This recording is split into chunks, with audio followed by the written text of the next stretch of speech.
Are you tired of the same old streaming options?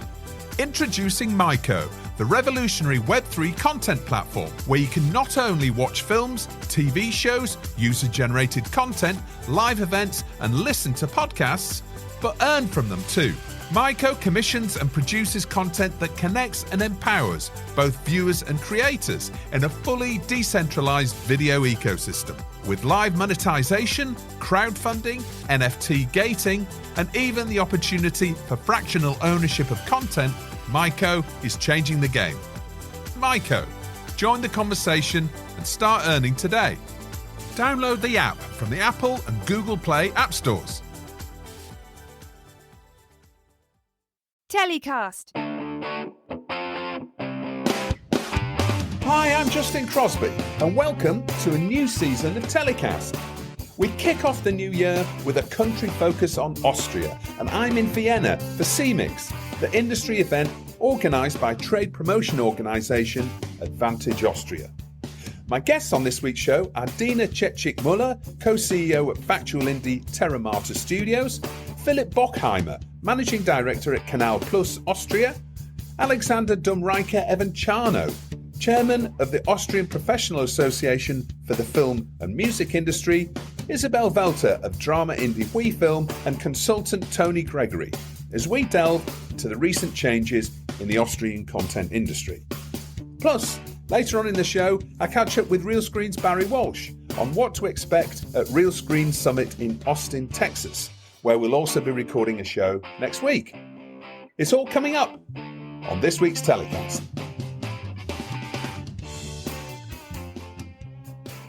So I'm here in Vienna. It's a beautiful sunny day in January. We're here in the heart of Europe. I'm at the offices of Advantage Austria, the Austrian Internationalization and Innovation Agency, where the first ever CIMIx is taking place. And we've got delegates here from the Austrian and international content industry, including buyers, sellers, producers, rights holders, distributors, film commissions and funding institutions. And my first guest of the first TellyCast of 2023 is Alexander Dumreicher-Ivanceanu, Chairman of the Austrian Professional Association of the Film and Music Industry, to tell us a little bit more about the changes in the Austrian TV industry which have just happened at the turn of the year. Alexander, welcome to the show. Thank you for inviting me. It's great to be here, and it's great to have you as our very first guest of 2023. First of all, tell our listeners about CIMIx and what this event is, because it's the first ever edition of CIMIx. Tell us about it. Yes, the general idea is to make the connection between the Austrian film industry and the international film industry. Austria has a wide range of creators, of directors, crew, cast that is internationally known. And since the 1st of January of this year, so just 10 days from here, we have a new incentive that is going to boost the film production and also post-production in Austria. So when it became clear last year in autumn that the government would go for this new incentive and that the parliament would be ready to pass it, which then happened in December, we decided here at the Chamber of Commerce, together with the Austrian Business Organization, to organize this event. And the goal is really to make, let's say, to open the doors for the future of the Austrian film and music and post-production industry. One of the things that we did on TellyCast, particularly during lockdown, not so much recently, but it's something that I really want to get back to doing, is talking about local markets and bringing them to life a little bit more and learning a little bit more about the Austrian TV industry landscape. Can you give us a sense of scale and, specialities, for example, for the Austrian TV industry? Well, I'm the chairman of the Austrian Film and Music Association here at the Chamber of Commerce. I can give you the figures for the overall industry. Yeah, perfect. So that's film and music both together. So film, television, music, audiovisual, post-production. So there are 7,500 companies in Austria. Let's say 1/3 of them are into sound and music, and 2/3 of them are into film. And 40% of those companies are here in Vienna, 60% are also outside of Vienna in Austria. We have about 20,000 people working as employees in the film and music industry in Austria, which makes it a more and more important and ever growing part of Austria's economy. Even though we had, of course, very problematic times with COVID in the last years, our industry is growing. So we encounter at around 500 new companies every year.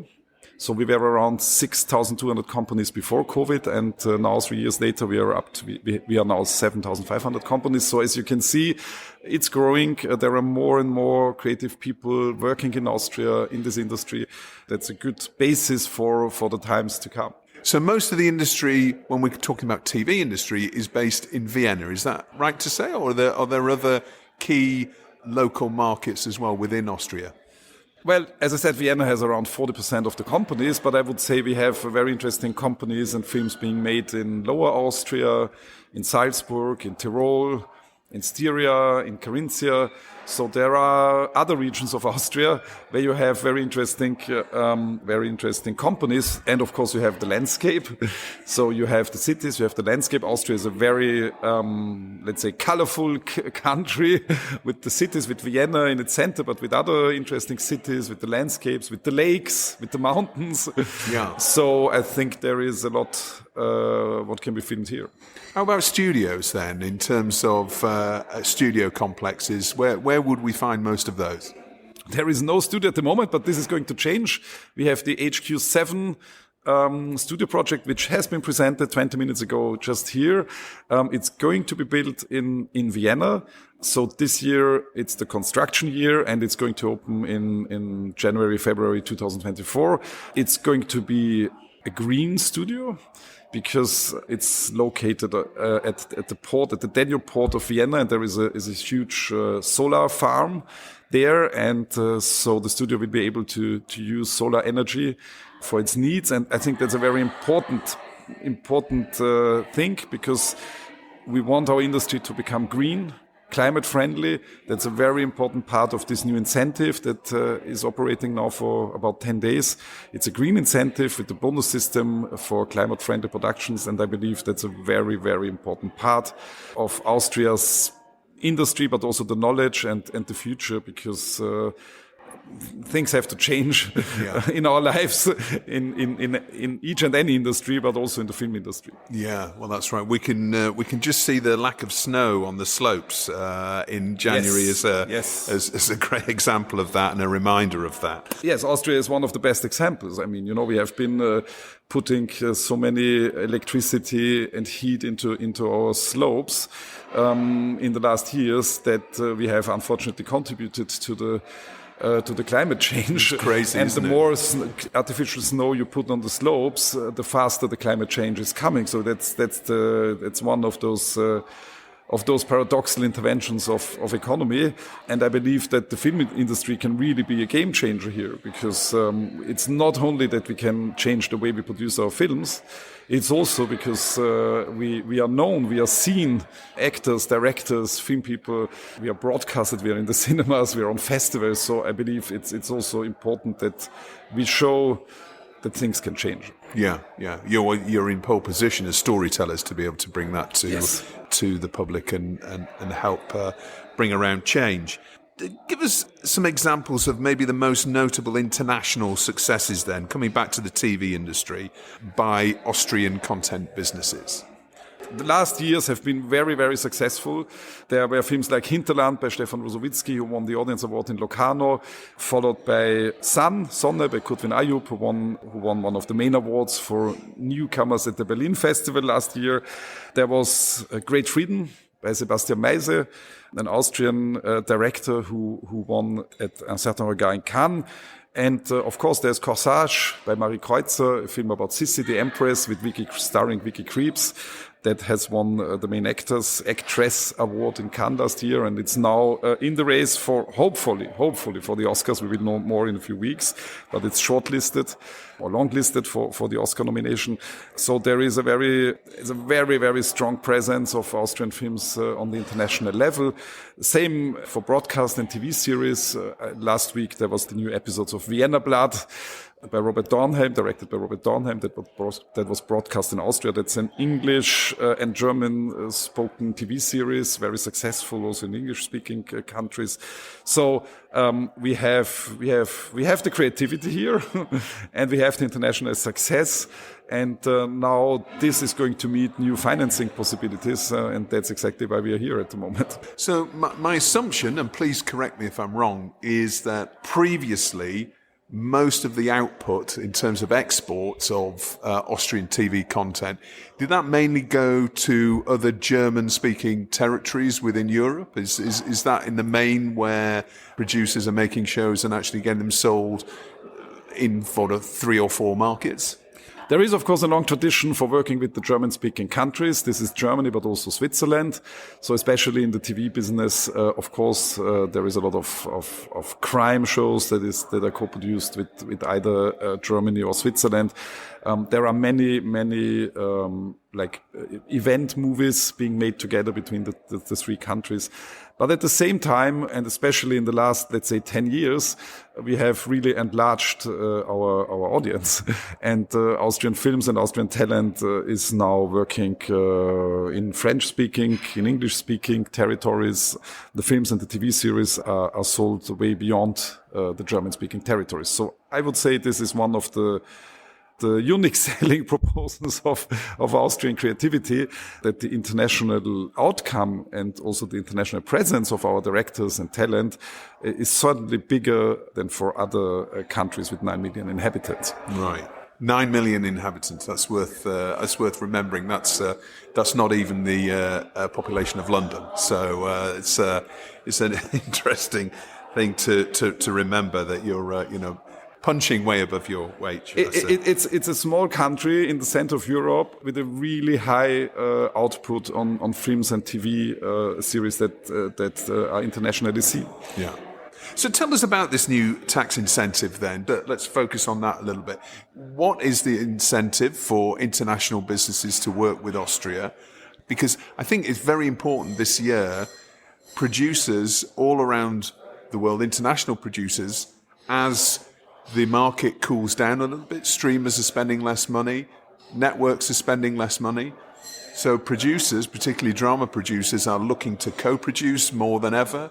And so tax incentives are going to be ever more important. So tell us about the offer that Austria has. Well, this new incentive has been developed in really close collaboration with the industry, which is very good. It was developed here at the Chamber of Commerce together with a group of producers and film people, and it was developed in 2021. And then last year in 2022, we went into negotiations with the parliament and with the government. And I must say we were really welcomed with open arms, which was very, very important. The Secretary of State, Andrea Meyer, for Culture and the Arts, she immediately saw the potential of such an incentive, and so did the Minister for Financial Affairs and also the Minister for Economy and the Minister for Media. Both of them, Andrea Meyer, the Secretary of State for Culture, and Susanne Raab, the Minister for Media Affairs, will be here today, and we will present it together for the first time to a larger audience of the industry. So it was really a close collaboration, and I'm super happy that the Parliament passed it in December with a large majority, really large majority. So I believe Austria, the parliament, politics, the industry is really standing with and behind this law and this project. And big thank also to the funding institutions who made it possible within really just a few weeks to have the regulations online, so you can really find everything online since a few days. It's already working. It's opérationnel, as one would say in French, which is really good. The basis is a 30% incentive or refund of each and any cost that is spent in Austria. That's like the basis of it. And there is a 5% plus if the film is produced as a green film. And that can be either on the Austrian protocol of green producing, but negotiations are underway that international protocols will also be accepted or will work together closely with the Austrian green producing protocol. So that means if you spend 1 million euros in Austria, you will get an automatic incentive of 300,000 euros. And if it's a green film, and we hope that there will be many green films, there is an additional 50,000 euros bonus that you can use for green producing, but that you can, if you spend less on green producing because your production is well made and has a high regional, let's say, effect, then you might also be able to use it for the screen and put the money on the screen. The important thing is that this applies for cinema films, for TV, for streaming. It also applies for post-production. That means music. We have a huge music industry in Austria, of course. Sound, VFX, and animation. It applies for co-productions, for productions of Austrian films and producers, but also for service production. So this is really a large field of action where we are moving in. With the green bonus, it's the first incentive in Europe. So really, it really is a game changer. And what is also very important for international producers and film people, there is no cap. And that means there are no deadlines. You can come whenever your financing is ready. The answer will be there within 7 weeks. So it's fast. And there is no cap. That means there is no race between projects. You don't have to come on the 3rd of January to be certain that you can make this project in Austria. Whenever your project is ready and whenever it's sufficiently financed, we can apply. Right. Okay. Well, that sounds, like it covers a lot of bases and it sounds very generous. And presumably the studio complex that you mentioned is part of that investment by the Austrian government to kind of supercharge this area. So next year, producers can actually come to Austria, film using your studios, and then take advantage of all of those benefits. So that sounds fantastic. Now, you're also a producer, aren't you, Alexander? So tell us about your business and what you're working on. My company is named Amour Fou. It was founded in 1995, 28 years ago. The two founders were Buddy Mink and myself. So you're a veteran of the Austrian I'm a dinosaur. You listen to a dinosaur. We founded the company, Buddy Mink and myself, in 1995, and in Austria and Luxembourg. So the company has 2 head offices, and we have produced over 100 films in those 27 years. And we are specializing in European auteur cinema, art house cinema, and also working in the fields of documentary. What's your most recent project that you're working on or has hit screens recently? We are working on a film on Austrian poet Ingeborg Bachmann. She's one or maybe the most influential poet in Austria in the second half of the 20th century. We shot this film last year. The director is very well known. It's Margarete von Trotter, one of the most famous, I would say, European directors at our time. And Ingeborg Bachmann is played by Vicky Krieps, the actress from Corsage. So after playing the Empress Sissi, she's now going to play Ingeborg Bachmann, the Austrian poet. We are about to finish the film. It's going to have its premiere in 2023 and the release in cinemas in the German-speaking countries in autumn 2023. So that's a big international co-production that is going to come this year. We are also working on a documentary. It's called Vienna Calling, and that's a music documentary on the independent music scene in Vienna, based on this famous Falco song, Vienna Calling. And we are going to very deeply into the underground and independent music scene. Most of it German or Viennese in the Viennese language, because there is a strong dialect here. We are working on the next film by Evi Romain, Happy Land. Evi Romain has made the film Why Not You that has won the Zurich Film Festival 3 years ago. And so we are developing this film. Then there are 2 more very important films.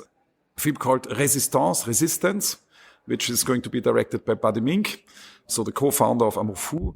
And that's a film about female resistance against fascism in the 1930s and 1940s in Europe. A story and history that is not really told, women fighting against the Nazi regime. And last but not least, talking about women, we are also developing the new film by Masoud Bakshi, an Iranian director who won the Sundance Award in 2020. And that is going to be a feature film on the role of women in Iran today. Very powerful film, no doubt, to finish on there. So, Alexander, thank you very much for your time. Really lovely to meet you. Good luck with everything that you're doing with your films, and good luck with the overall tax incentive scheme. And obviously, TV producers are listening to this who want to get in touch with you. What's the process of unlocking this? Do they get in touch with local Chamber of Commerce, or presumably your local producer will have all of that knowledge? Well, you need an Austrian local producer to apply. That's the general rule. There is the Austrian business agency Film in Austria. The international presentation outside of Austria of this new incentive will take place in Berlin at the Berlin Film Festival. And from now on, everybody can contact Film in Austria at the Austrian business agency. They can put you in contact. They can advise you. And there will be a website, but that takes some time. That is going to operate, where you can find possible partners in Austria. Yeah, I mean, the next step is the Berlinale. So whoever joins the Berlin Film Festival, you are very welcome to contact us and to join the presentation. I think it's going to happen on Sunday at the Berlin co-production market, at the European Film Market. I'm looking forward to the next steps for Austria's film and music industry. Yeah, well, it sounds a very exciting time. So good luck with it all. Thank you very much, Alexander. Thank you very much. So it's always nice to bump into a fellow Brit when you're in another country and another country's trade event where it is a lot of domestic market delegates and attendees here. But I'm here with Tony Gregory. How are you, Tony? Yeah, I'm good, actually. It's good to see you here. I've been living in Vienna 5 years now, so this is home now. And conversely, it's quite unusual to see so many faces from outside Austria at an Austrian industry event. There are delegates from all around the world here, and they're all coming to look at the opportunity in Austria. Tell us about how you're involved in the Austrian industry and what you're doing here. So most of my work still is international. I've worked internationally for many, many years.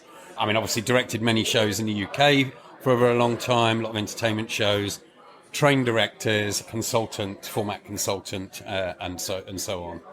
I've done some work with Austrian production companies, but a lot of my work remains international. However, I started having conversations here over the last year or two with a colleague called Bernhard Hendling and the VKO, which is the organisation who've set up this event. And really, there's not as much going on here. There's not as much interaction between the Austrian production market and the international market as you might expect in other countries, other European countries. So what I mean by that is Austria doesn't buy many formats, and it certainly doesn't sell many. I mean, the K7 figures, which we revealed today, K7 did some work on this, and in the 12-month period of their report, the UK has done 2,500 format sales, and Austria did 1. And every way you look at that, that's an underperformance, actually. One of the reasons for that is quite straightforward. Austria's only had commercial television for 20 years. 2003 was the first commercial channel, whereas, you look at all the kind of format exporters around the world, so the UK, the US, the Netherlands, well, they've had commercial television since the 1950s.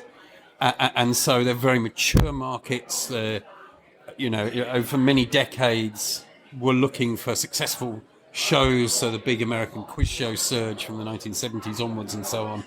And of course, that never really happened here because there wasn't a kind of commercial market. It was just a state broadcaster, and that was it.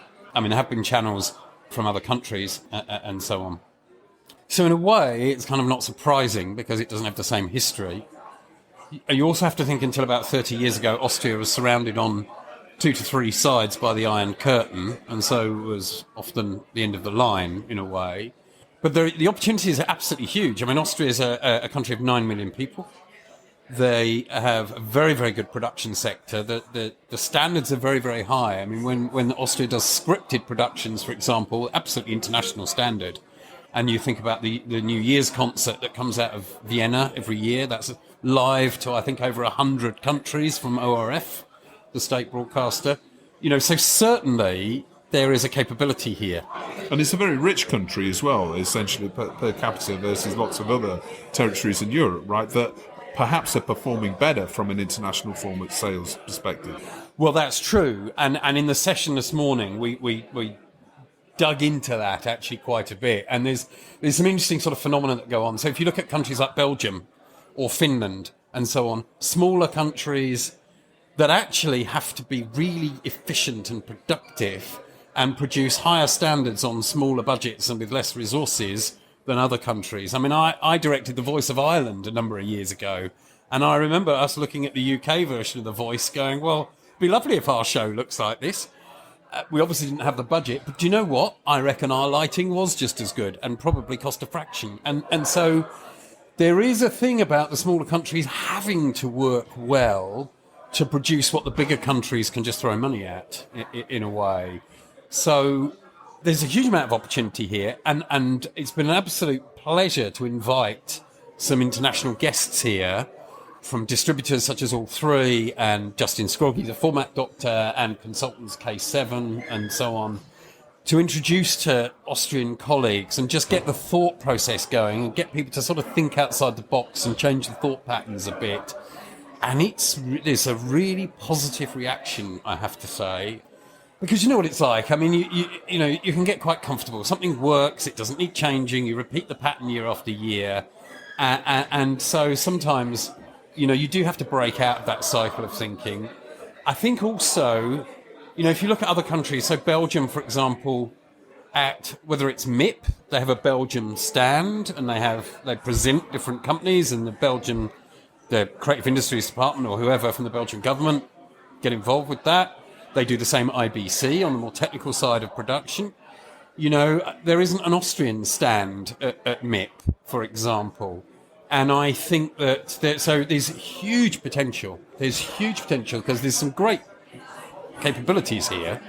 We were talking earlier on the fact that there is none of the super indies and the major production groups in Austria. And what's the reason for that? Because surely we're talking to lots of different people about, you know, new channels launching, new streamers launching here. That lots of people see the opportunity. I wonder why the Fremantles and the like aren't here.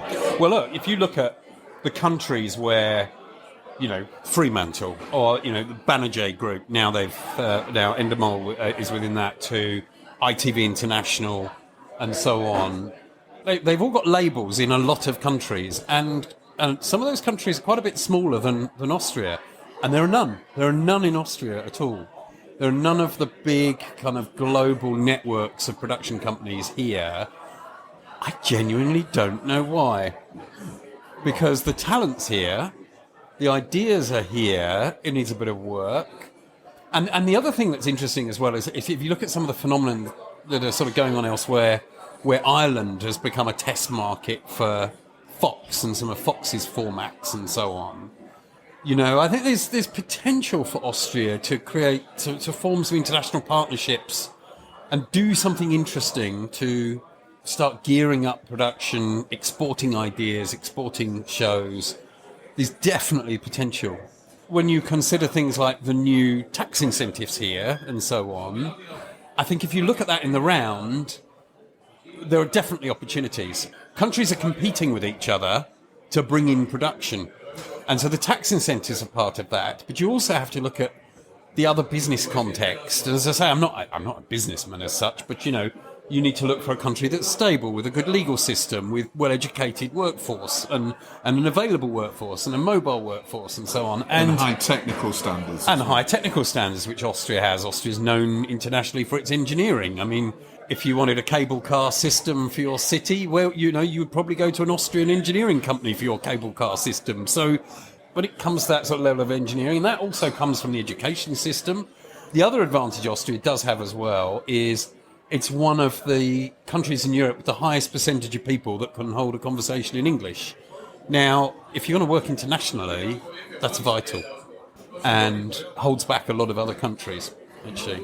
It's one of the barriers, you know, South Korea, for example, where the number of people who can hold a good level of English conversation, I mean, that's definitely a barrier when you're trying to collaborate internationally. It does seem like there's lots of opportunity here. There's lots of conversations going on. Tony, I know you've got to dash into another panel session now, so thanks for stopping by and having a quick chat. Thank you very much. See you later. So my next guest at CIMIx here in Vienna is Dinah Czezik-Muller, Co-CEO and Executive Producer at Austrian factual indie Terra Mater Studios. How are you doing, Dinah? I'm good, thank you. Thank you for the invitation. Not at all. It was lovely to meet you and meet some real-life Austrian indies here at this really fascinating event. First of all, tell us a little bit about Terra Mater then and what you do and a little bit about your company. So Terra Mater has been founded 10 years ago. In the meantime, time is running really fast. We have focused on natural history TV documentaries, so this is our core business, and it still is. Then we started with feature films, so we did some great and very successful feature films like Ivory Game and Sea of Shadows, for example, all internationally produced. Then we have also a format development department, and our latest baby, to put it that way, is our online channel. So we have a YouTube channel called Terra Maters, #Terra Maters. So the core team, actually, you might know them, is the former OF Universum team, Walter Köhler in the lead. So he has been the main founder of the company. Well, I'm aware of the brand name, certainly, and I've passed by your stand at Sunnyside of the Dock and seen the name around at various different industry events. Tell us about some of the recent projects you've been working on at Terra Mater.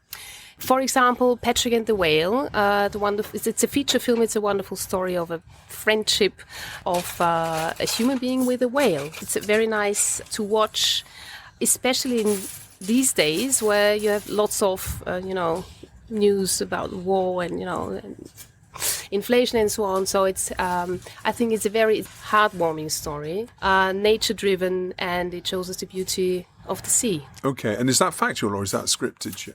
It's factual. Mm-hmm. Right, okay, fantastic. So a little bit like sort of, if you like My Octopus Teacher, is it along those? It's very likely that you would like that film as well. All right, okay, fantastic. Well, I love that. So that's that sounds like one for me. How does Terra Mater work on the distribution side then? Do you work with various different independent distribution businesses, or do you have your own in-house distribution? How does that work? So we work internationally, means we, as any international working company, we're doing co-productions, we're doing pre-sales, and we also are working with Authentic for the post-sale business. So we like to be on the project from the beginning right to the end. Yeah.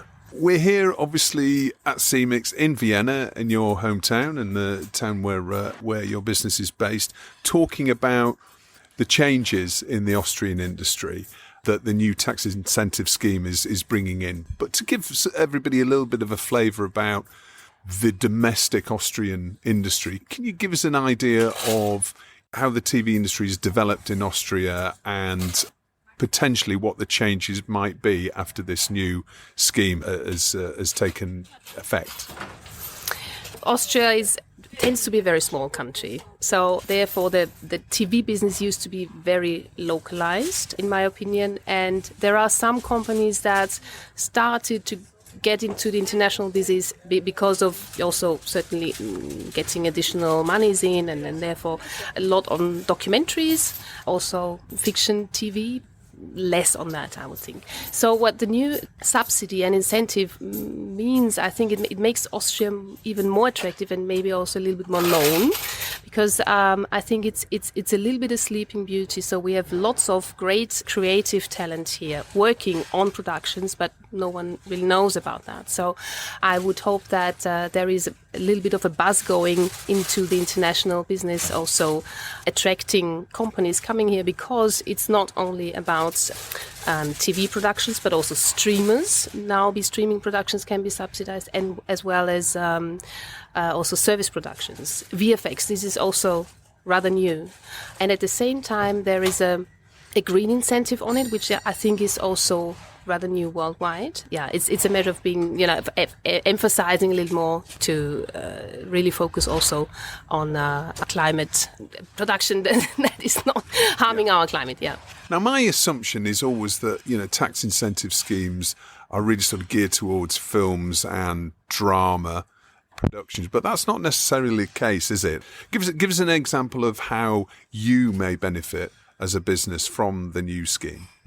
Well, actually, it depends also on the team that you're bringing with, but you may have an international topic that you would like to realize. And if you have, for example, you have an Austrian director and an Austrian team, so you need to spend some money here, obviously, but or you bring the post-production here. There are different ways now. It's in my opinion, it's bringing more flexibility into film production. It seems to be quite a flexible scheme, doesn't it? It covers all of these different areas, and it seems to be, almost like a blanket deal, which you don't often see, I think, in a lot of tax incentive schemes in other countries. That it seems like the government has brought this in to really sort of supercharge the local industry.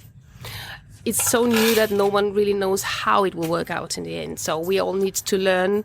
But I think it's a great way of bringing film production to Austria and also internationalize the Austrian production in the rest of the world. So, for example, if you're pitching a documentary film or a series to a streamer or any international co-production partner, essentially this 30% rebate that they're offering, you could simply pitch that show for a third of the, 2/3 of the budget, if you like, essentially. I mean, is that how it will work with you in practice? I think you would pitch it for the whole budget, but you could bring some money in. So if the money is spent in Austria, then you could probably bring 30% in, yeah, or even 35% if you are green. Yeah. Mm-hmm. We're obviously talking about tax incentives and ways to bolster the industry. Now, we're at a time where we're in January, we're looking towards the rest of the year, and certainly a lot of the press that we've seen in the last couple of weeks looking ahead to 2023 is, I don't say necessarily negative, but we know a lot of the research that's come out is showing that, streamers are stabilizing their content investments.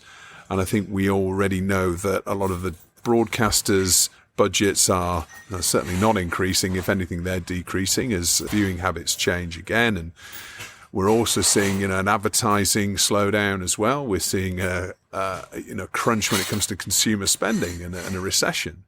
So, with all of those headwinds and all those things in mind, how are you preparing your business for the year ahead? And on a practical basis, how do you plan and mitigate those, those challenges that everyone's facing? Certainly, our production cycles are very long, which means that we are at the moment preparing for productions that might go on air in 3-4 years. So it's a very long time spent. But for this year, I think for this year and probably also next year, co-production will be getting more and more important. So it's about the network. It's coming together to realize projects that meet more audience than just the local one. That's one thing which we have always been doing. So that's we will proceed, and we are very happy to have good partners and good relationships in the whole world, actually. So co-productions are really going to become the norm, I think. Obviously within natural history programming, that's nothing new. But exactly. Do you think that it might be a case of, whereas you might have had 3 partners coming together to produce a show, you might be maybe looking at 5 now? Yeah. That could well be. Yeah, that could well be. So also the topic of versioning, I think it's about flexibility at the same time as being a reliable partner.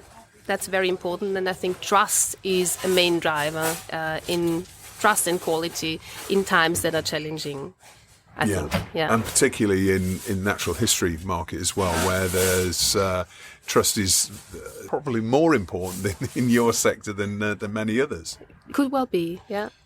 And the other thing is that documentary has changed a little bit in terms of there needs to be a little bit, maybe more than it used to be, it's about telling an additional story. So it's not just pure the factual, but it's also in kind of adding some emotional aspect to it, even more than it used to be. So I think that's changing a little bit because people want to watch shows where they can engage and where they might take some additional emotions out of, not just information. Okay, so they're maybe taking cues from drama, the way that dramas are potentially... I think the storytelling is getting more emotional in these times. I think that's something that we can see. Yeah.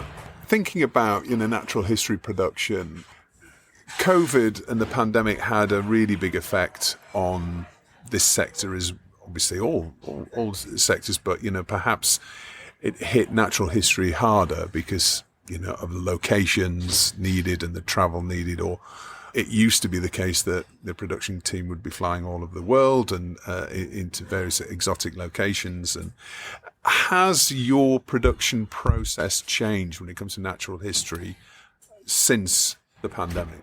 Luckily, we were not hit too much by the pandemic in this sense. Also, we used to working with teams on the spot. So local teams, yeah.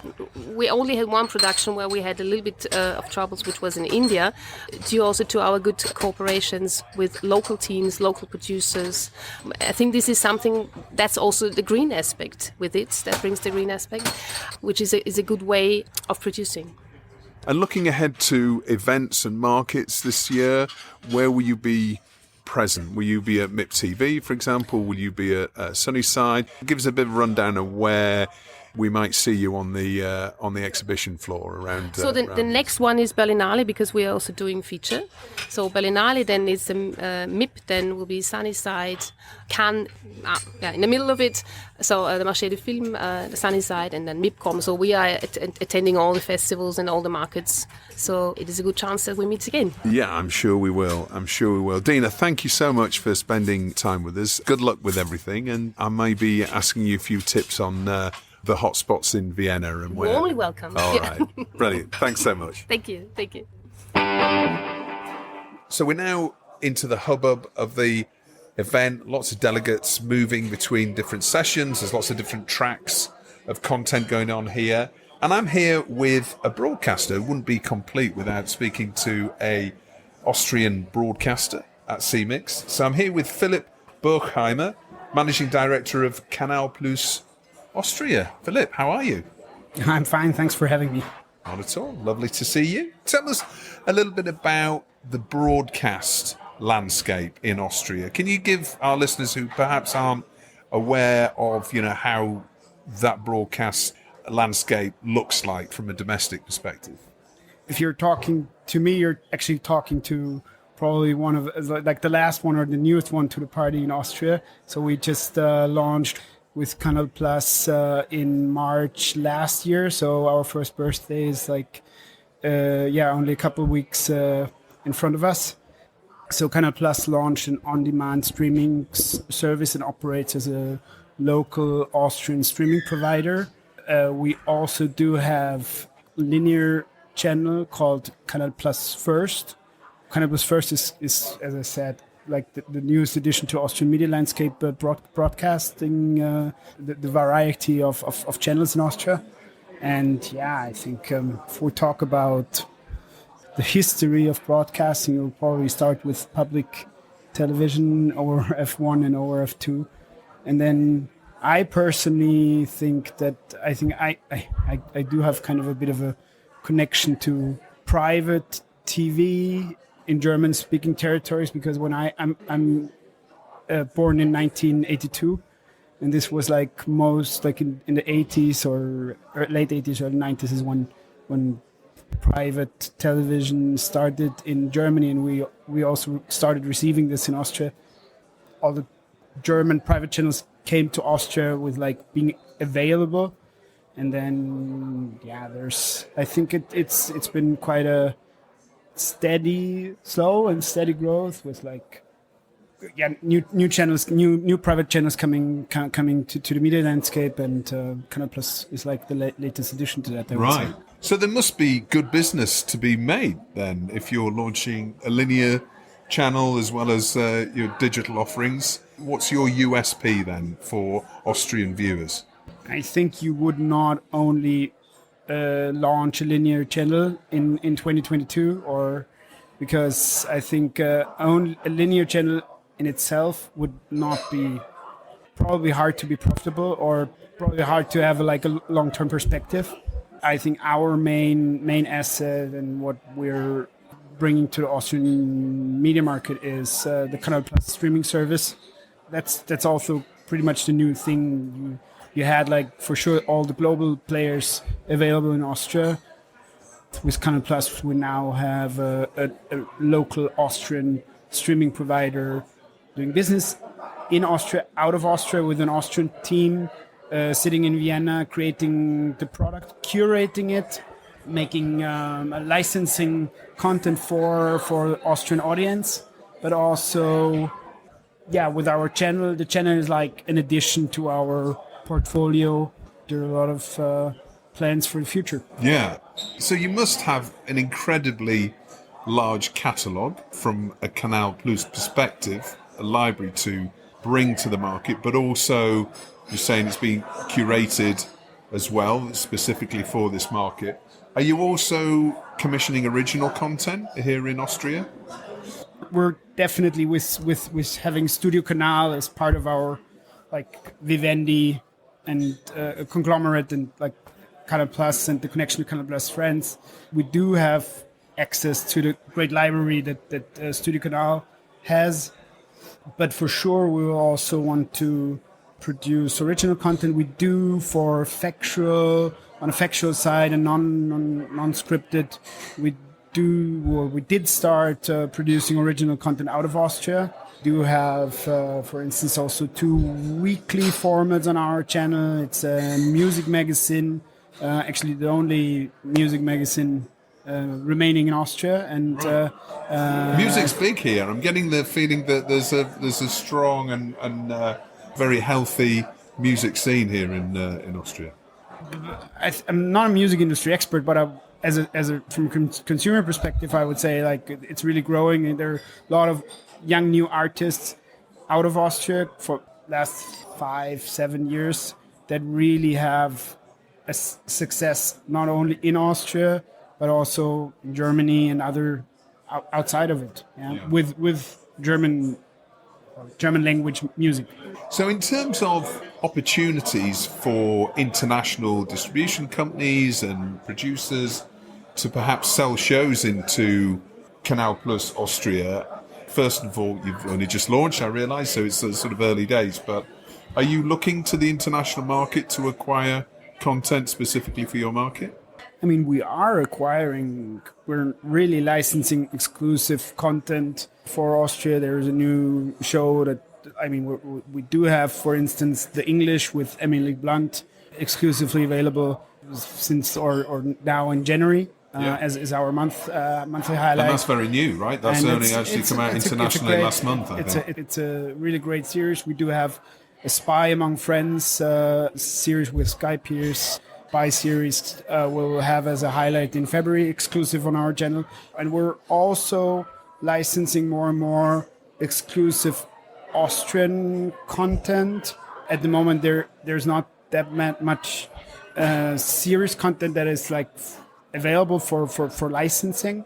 On the movie side, definitely. So there's a great Austrian sci-fi movie called Rubicon that has an incredible production value, I would say, that really with Austrian budget, it's a production that has the looks of a way higher budget than you would, an international budget, you would say.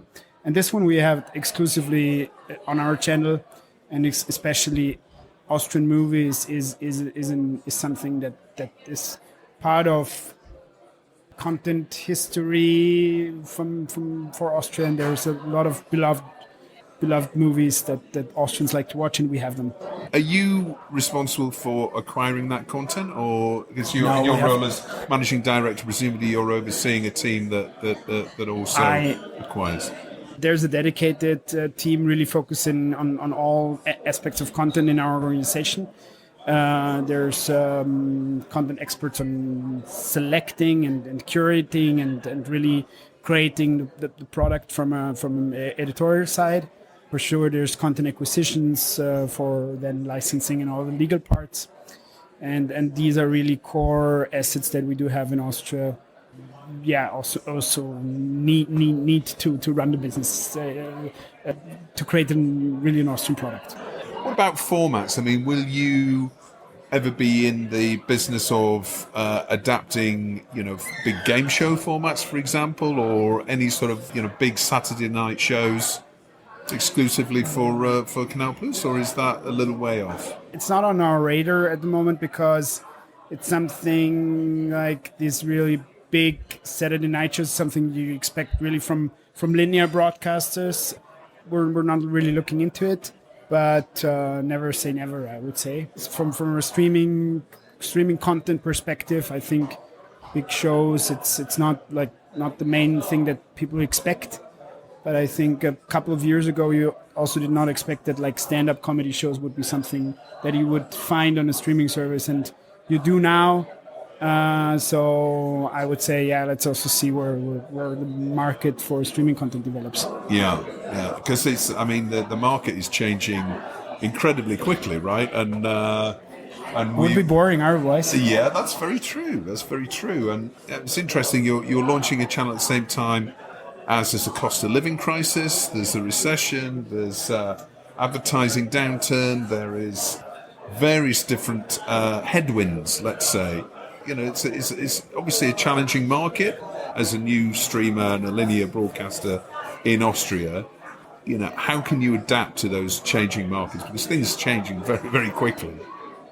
Yeah, I think at the moment, we all would say that let's hope for a quick change for the good again. I mean, looking at especially at the political situation, economically, I would say we're building up here. It's not something that needs to go explode in 1 year.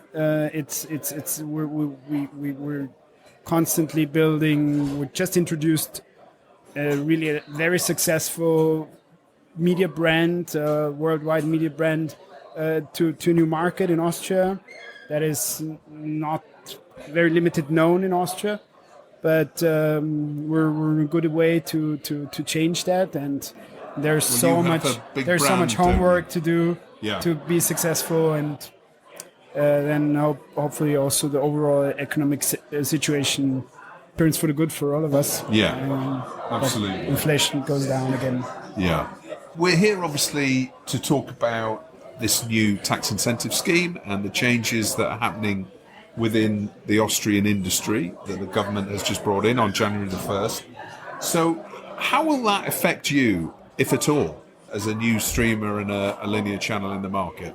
I mean, in general, it's an indirect effect because it's a new system that is funding for production companies, but for sure we have a huge and a great effect for content creation, new formats, new productions, and it just makes life easier for Austrian production industry, and therefore also for us that we can benefit from it.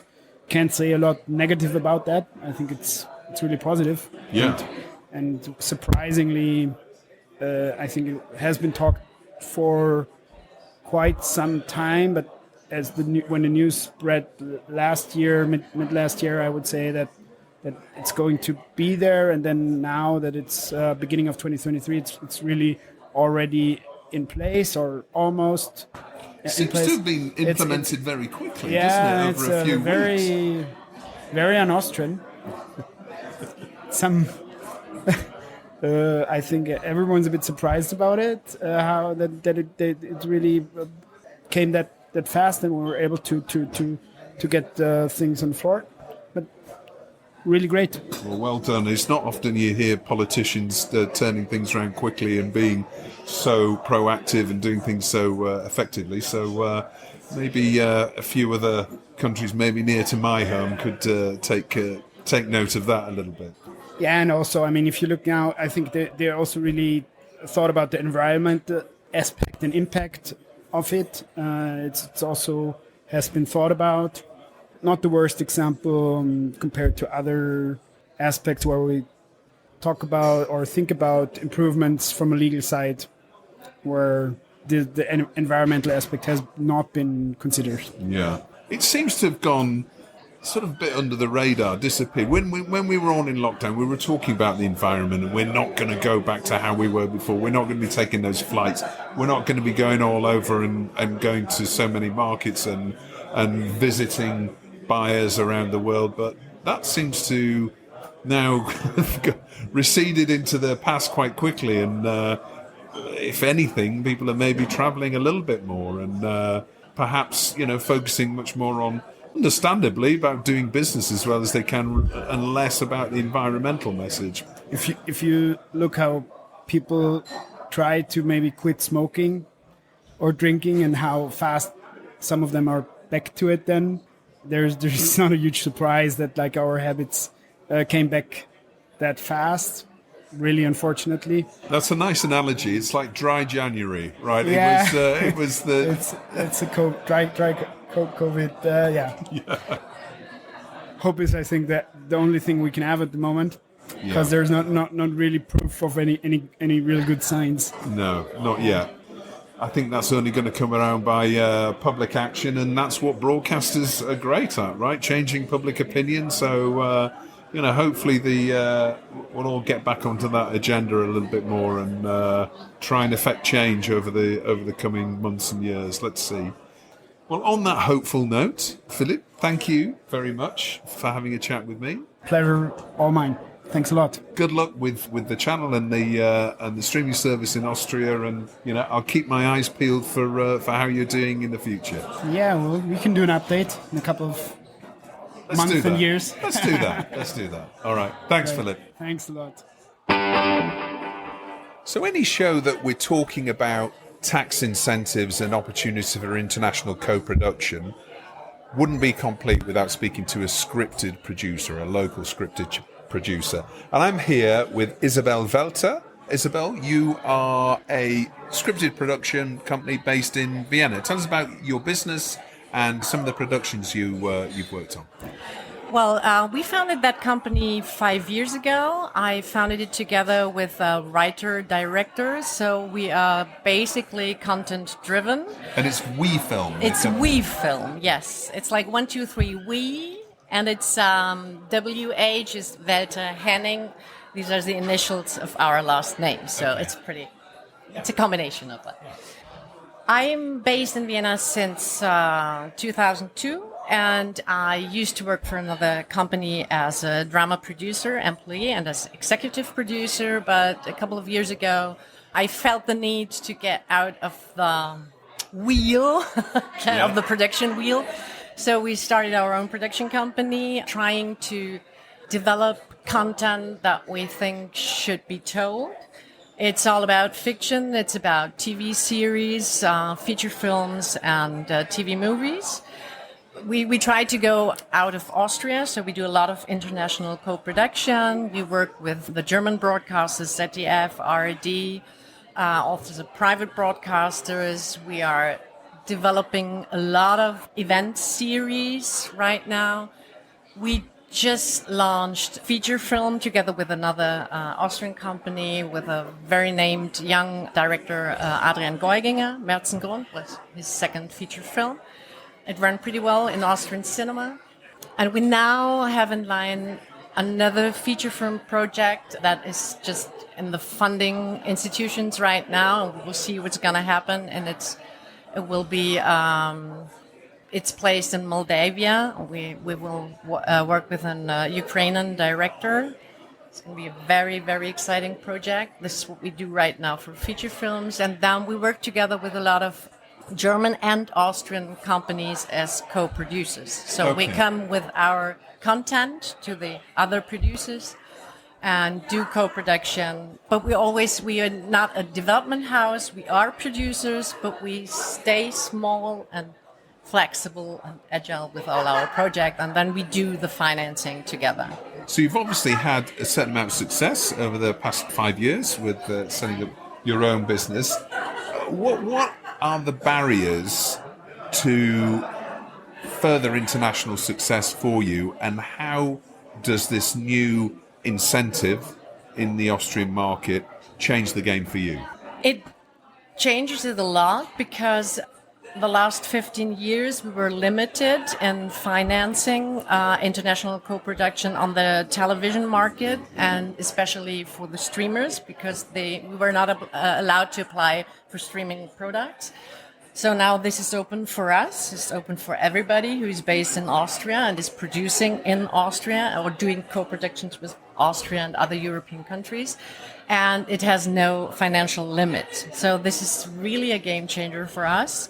And this makes us, our market more attractive for everyone, for streamers. And it's a great opportunity for small production content-driven companies, because we are just, basically it's just a new opportunity in financing.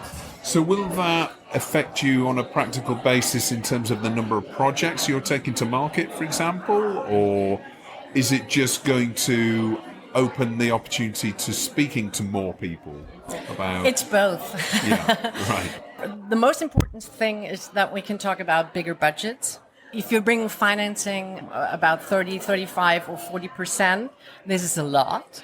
You're more interesting for partners all over Europe, because we were almost the last country to imply something like, it's not a real tax incentive. It's an incentive, but it's the biggest advantage of that program is you get your money not like 2 years after, but you get, when you sign the contract, you get the first slate, and then when you are finished with it, then you get the rest of your money. So you're not have to prove all your expenses and wait for the tax rebate to come back. Yeah. So we are like in a more classical funding structure or subsidy structure. Yeah. And that 35% with the green 5% green bonus that we've mentioned in the show already, I mean, that almost represents a broadcaster, if you like. You know, yes. their amount of investment. If you had 3 broadcasters as co-producers or 3 partners as co-producers, that's really significant, isn't it? Yes, it is. And the most important thing is that we keep the rights. So we just give them away for a couple of years, and we have our share in the rights, and we keep them, and then we can work with the rights after 7 or 10 years. Right. And we can sell them again. And this is really, because I think the most important thing that we should do is keep our IP. So, yeah.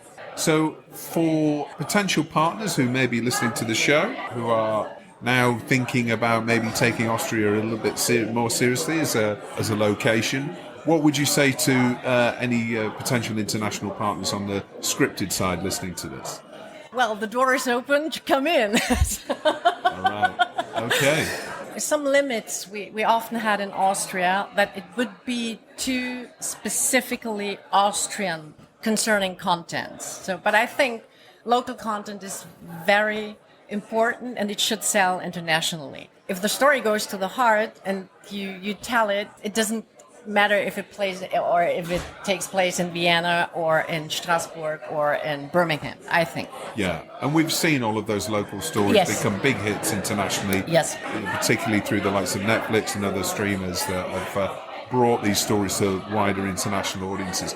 The sort of content that you're looking for and the IP that you're sourcing locally, are you working with Austrian writers then? Or yes, we do, but internationally too. We have one project, a TV event. We will be co-producing, and we will be shooting in November, December. This is 2 German co-producers, ZDF, Arte, a lot of German subsidies, and we will be like the final financing partners.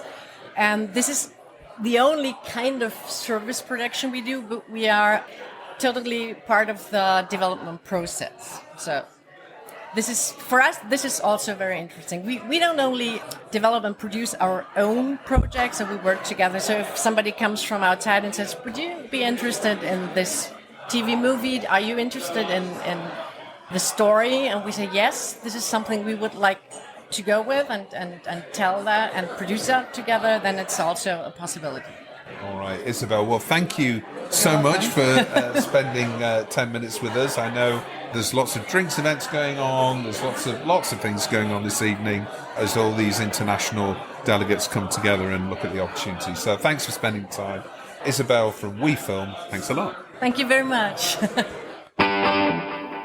Now, another event happening in January is the biggest non-scripted international industry seminar that is Realscreen. And I'm joined by Realscreen Content Director and Editor-in-Chief, Barry Walsh, as we look ahead to what the 25th anniversary has got in store for the factual content industry. Welcome back to TellyCast, Barry. It's good to be here. Thank you for having me. We're looking ahead to what the 25th anniversary has in store for the factual content industry for the first Realscreen in person in January since 2020. So, Barry, it's great to be back, I'm sure, in person. It is. I mean, we did the first kind of summer summit in Dana Point in California about 6 months ago, back in June.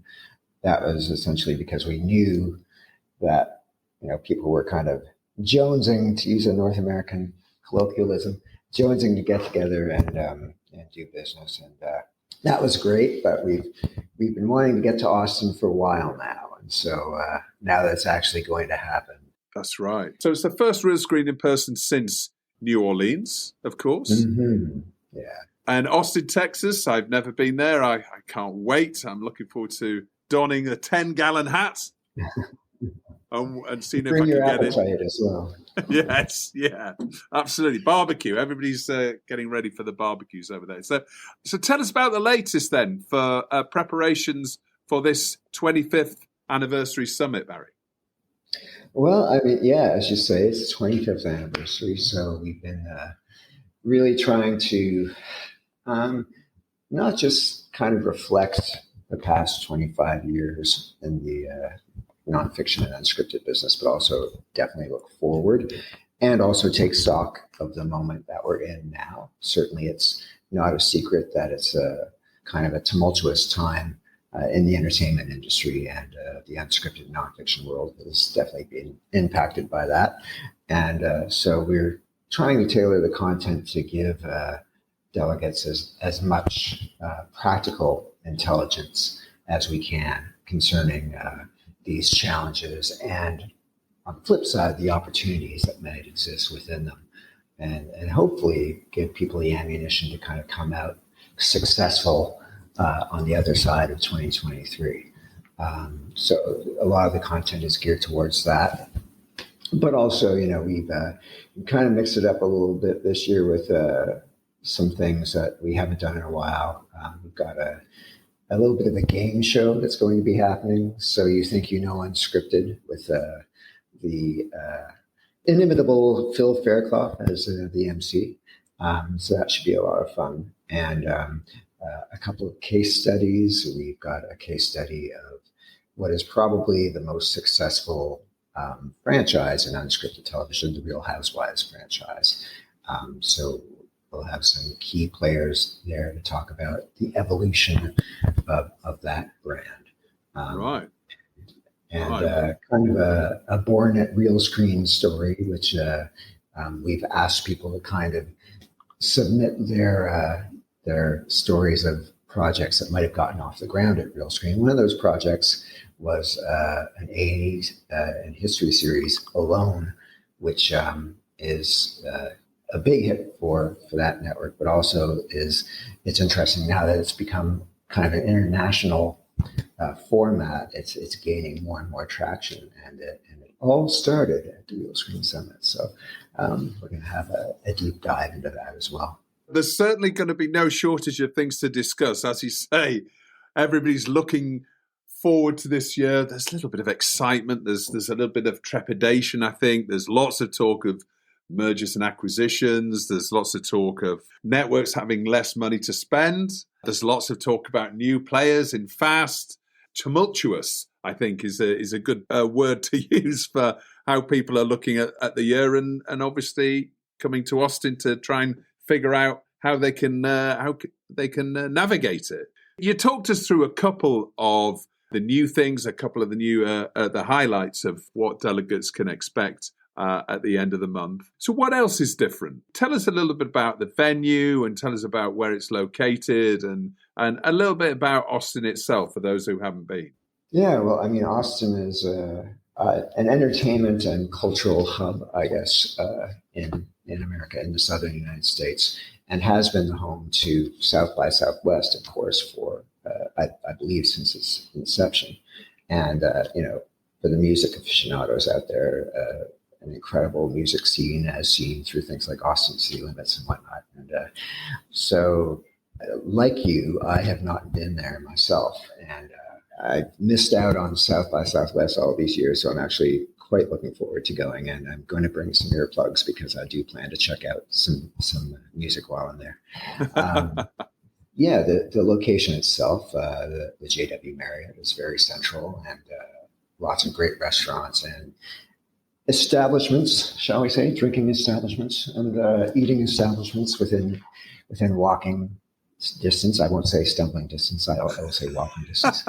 And it's a great hotel, and there's going to be a lot of, with this year's event, we actually did kind of try to have more structured networking opportunities than we have had in past summits. So there is going to be more opportunities for structured networking, and not just with network buyers or platforms, but also given the state of the industry now, most people are saying that co-production is going to be paramount for the year ahead and perhaps for the next couple of years.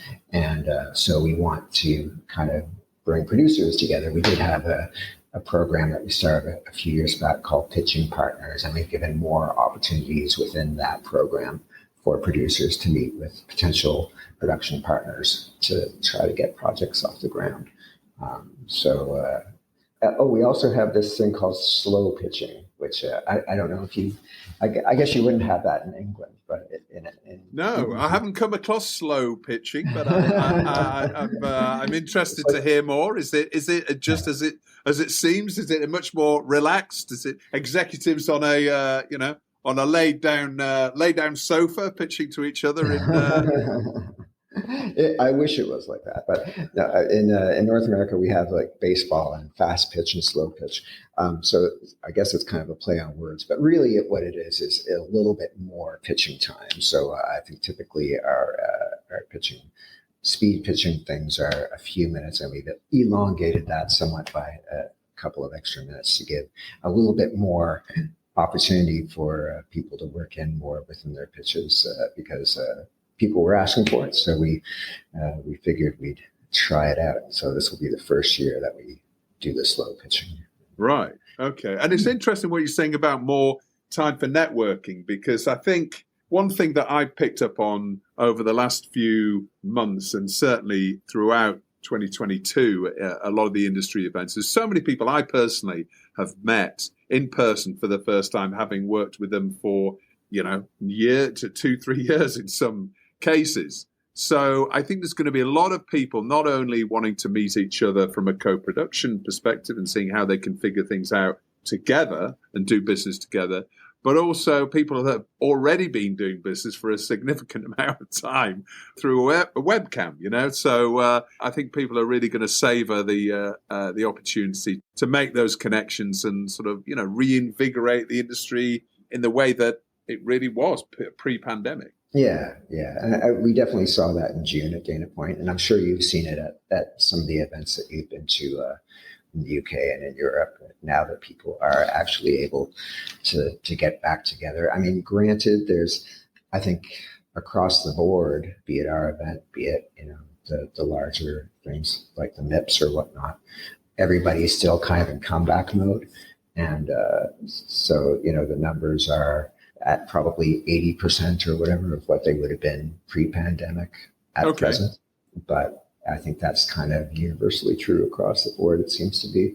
I think those who are making the trip are really going to enjoy themselves and really going to get a lot out of it. And I think those who aren't making the trip this year will probably hear some good word about it and make the trip next year. But it is as we all know, it's a very unpredictable climate out there in terms of just dealing with the pandemic. But I think maybe knocking on every wooden surface, maybe we've turned a corner on that to a degree. And I hope so. And how about delegate numbers? Can you share any of that information? You said about 80%, but can you give us a more of a feel for that, and also how that splits down between domestic US and Canada, the UK, Australia, Europe, because it is a very international event, isn't it? It is a very international event. And in terms of the numbers, as I say, we're probably at this point, we're at about tracking at about 1,200 to 1,300 delegates, which, yeah, as I say, is probably roughly around 80% of what we would have been at, Yeah. maybe 2020 or 2019. In terms of the international breakdown, we can always count on the UK to send a good, strong contingent. Obviously, working with PACT and UK Indies, we have those relationships, and we greatly appreciate the support.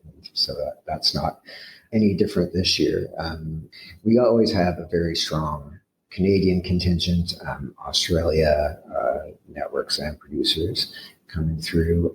This year, we've got, I think, some folks from Korea kind of making the trip. I think as the years have gone by and as the industry has kind of embraced more, content from more territories, and not necessarily English-speaking content, but international content, foreign language content. I think that has a great kind of knock-on effect for an event like ours, because we'll have some territories that might not have been fully represented in previous years making their way down. India, I think we're going to see some folks coming in. Europe, France, we can always count on folks coming, both again on the network and production side.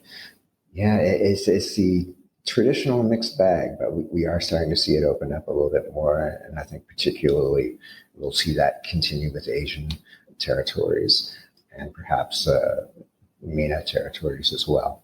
Yeah, so it's good. I mentioned kind of the foreign language content, but I think the international co-production thing is really, I think, top of mind, not only for delegates, but also for us at the event. And yes. So whatever we can do to help facilitate that and kind of make those opportunities or help facilitate those opportunities. And let's not forget, obviously, that the US of A is the world's biggest content industry market by some measure. So certainly know with speaking to, lots of indies, they're really keen to get over and speak to a lot of the US networks that they may not have the chance to speak to face throughout the year. And I think at the last count, there was about 80 different commissioning broadcasters in the States. I don't know if that's still the case. Perhaps if you've dropped out, linear broadcasters and cable guys, but maybe they've been replaced by some new buyers. And that's a good point. Are there any new buyers you're seeing coming this year that perhaps represents the changing nature of the industry over the last 3 years since there was the last physical Realscreen? Are we seeing any new buyers coming to Austin, Barry? As you mentioned, on the linear side, there's been so much consolidation that, buyers that we would have had a couple of years back, HBO Max, unfortunately not going to be there. There's definitely been some change in that area. But, we're seeing certainly on the streaming side, on the SVOD and AVOD and FAST side, we're seeing more pickup there. And it's interesting on the SVOD side, everybody does kind of think of the global behemoths, the Netflixes and Amazons and Apples of the world. But there are also, especially for this genre, there are some niche platforms that are very interested in acquiring content. You can think of ones like CuriosityStream that kind of come top of mind, even within the doc space specifically. There are several smaller ones that are still serving audiences and still have, acquisition budgets that they're interested in using. You're also seeing an interesting development in terms of brands kind of becoming publishers, kind of becoming content hubs. And, it could be a Peloton, or it could be another brand that's kind of moving into a content space and wants to have a production partner to work with. So in situations where the linear outlook or even on the streaming outlook, there are people saying content spends will be going down across the board.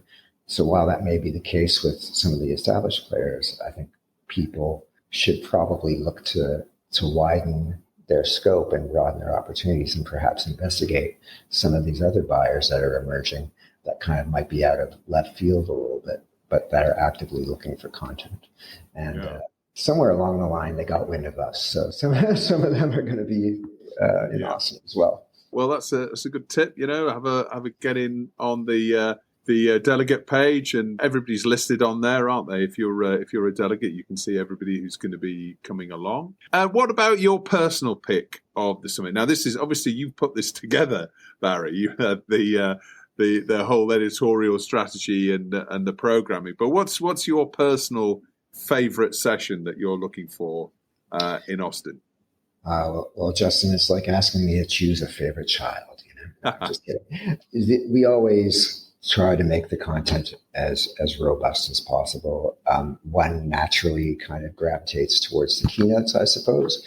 And this year, I think it'll be very interesting. We're going to have Kathleen Finch from Warner Brothers Discovery, probably doing what I would think is going to be her first big kind of keynote interview since a lot of the changes have been going on at Warner Brothers Discovery. So I think that will be very interesting to hear kind of what the strategy is for unscripted and nonfiction going forward with WBD. And Alex Gibney, I'm very excited to see the Alex Gibney keynote. We're inducting him into our Realscreen Hall of Fame, as well as Eli Goldsman and Aaron Seidman out of Sony Pictures Television Nonfiction, and Bree Frank of Who You Know, which is a kind of a media resource organization aimed at kind of broadening, I guess, the scope of employment and letting people know that there are, especially in this time when we really want to have a more inclusive and diverse industry, that there is a wider pool of folks to choose from that perhaps people weren't aware of before 2020. So we're honoring her as well. Back to Gibney. I'm really looking forward to hearing what he has to say. He's obviously one of my favorite documentarians and certainly never afraid to shy away from the big topics. And so I'll be very interested to hear what he has to say about what he's got coming up. Very good. Well, that's certainly on my must-attend list as well. And I should say, just before we wrap up, Barry, congratulations to Brunico on the acquisition of NatP, which is obviously a venerable US market and long-established event that also has traditionally taken place in January in Florida. So congratulations on that. Anything you can tell us? Anything you can... Any little snippets you can give us an idea of when we're thinking about 2024 already, looking forward to January and what NatP might bring us next year? Well, boy, let's see. What can we say? It's still early days. The deal was announced kind of top of the year. And so a lot of the fine tuning is still happening and a lot of the details are still being ironed out. But I do know that in terms of our CEO, Russell Goldstein, I know his intention is to get things up and running for NatP Budapest and for NatP Global in 2024. Location, I think, is still TBD for that. As I say, we're still ironing out details, but those details will be shared when they're available. But we're all super excited. I mean, it's a great way to kick off the year. And as you say, once the deal was announced, we were kind of flooded with congratulations. I think, again, it was a situation where people want that institution. People want that ability to meet and to do business, and to kind of give it another lease in life is a wonderful thing. And we're all super excited. You know you're going to get flooded with questions about it as well when you're in Austin. So, maybe it's going to be a no comment all the way as you're charging from stage to stage. Barry, thank you so much for joining us. Really looking forward to seeing you. And one of the things I'm going to do, I was thinking, what do you do in Austin? I did a bit of Googling, and there's this extraordinary bat colony that lives under the bridge, right? Which is just next to my hotel, which is kind of scary to think there's over 1 million these bats that everybody comes to see take to the sky every evening. That's going to be a bit weird. Kind of looking forward to that. I will definitely swing by to check out the bats. Yes, yeah. I'll be checking out lots of the nightlife, other types of nightlife as well. I'm sure, as you say, there's lots of institutions to choose from there. Barry, thanks again. Good luck with your final preparations for the 25th edition of Realscreen. And tell everybody the dates. It's a JW Marriott, isn't it? JW Marriott in downtown Austin, and the dates are January 23rd to the 26th.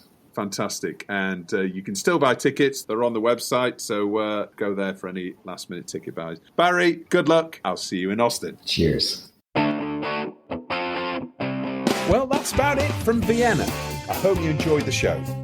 Next week, we're in Austin, Texas for the 25th Realscreen Summit, where we'll be meeting the movers and shakers of the global factual content industry. This telecast was recorded in Vienna and edited by Ian Chambers. Until next week, stay safe. Are you tired of the same old streaming options? Introducing Myco, the revolutionary Web3 content platform where you can not only watch films, TV shows, user-generated content, live events, and listen to podcasts, but earn from them too.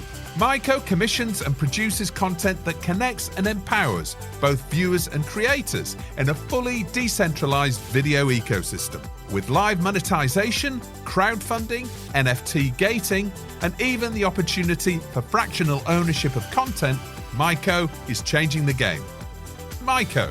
Join the conversation and start earning today. Download the app from the Apple and Google Play app stores.